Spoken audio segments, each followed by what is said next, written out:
dakwah teh penginten merupakan hiji kewajiban ya Allah SWT kanggo kurang sadayana sebagai kaum muslim.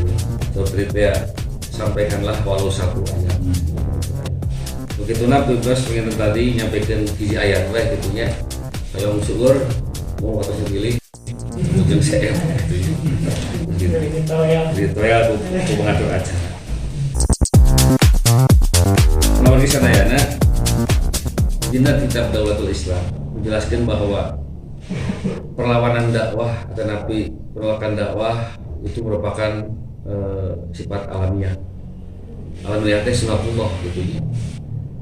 Dakwah sejak dulu zaman Rasulullah SAW sampai saat ini pun pasti mendengar ada penolakan, ada nerima, ada juga hari-hari gitu.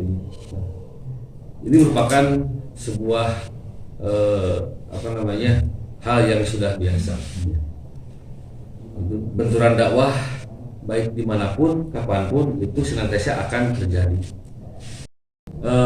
Bagaimana ketika dakwah Rasulullah SAW di Mekah, para pemuka Quraisy tersebut dulu menyampaikan kepada masyarakat, awas jangan dekati Rasul, karena Rasul itu seorang bunyi, Rasul itu seorang ya jangan sampai mendekati Rasul, karena kalau dekat dengan Rasul maka Anda semua akan terbawa Rasulullah. Ya seperti itu. Karena pada masa zaman Nabi biasanya mukjizat yang turun kepada Nabi itu disesuaikan dengan kondisi zaman. Berita tadi ya, Nabi Musa kan dulu zaman Nabi Musa terkenal dengan sihir. Maka mukjizat yang turun Nabi Musa adalah membandingkan ya, nyamikan dengan mukjizat itu. Kata-kata Musa bisa ulang. Pada zaman Rasulullah SAW itu dikisahkan dipanggil banyak para penyair yang bagus ya, penyair. Jadi dengan bahasa syair orang tertarik masuk kepada mereka mengikuti. Ketika dulu Rasulullah SAW berdakwah, ada seorang pemuda ya, yaitu Tufail bin Amru Ad-Dausi ya, seorang penyair terkenal pada saat itu. Karena dia seorang orangnya yang bersih ya, orang yang cerdas.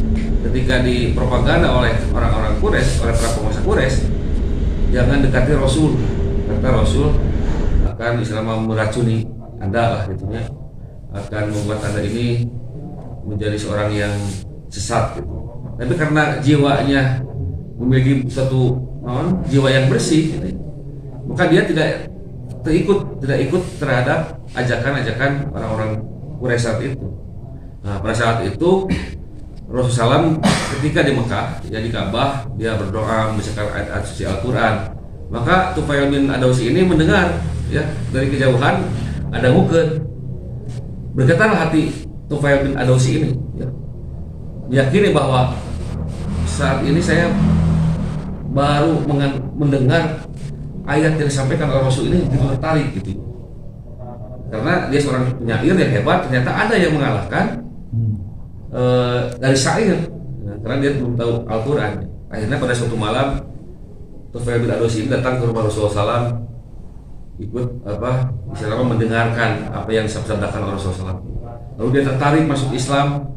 Setelah itu dia keluar kota Mekah dan mengajak kembali 20 orang-orang yang belum masuk Islam masuk Islam. Akhirnya mereka menyatakan Islamnya di hadapan Rasulullah SAW.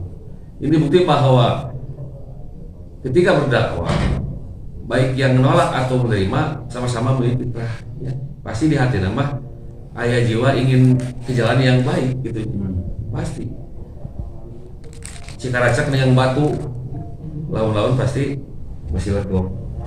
Pengalaman pabiganya ketika menyampaikan suatu kebenaran, orang teh aya menolak, ada yang mau menerima, ada yang mau ya ada hari-hari gitu ya sama. Tapi tetap dakwah itu terus kita lakukan sampai kapanpun gitu ya. Nah.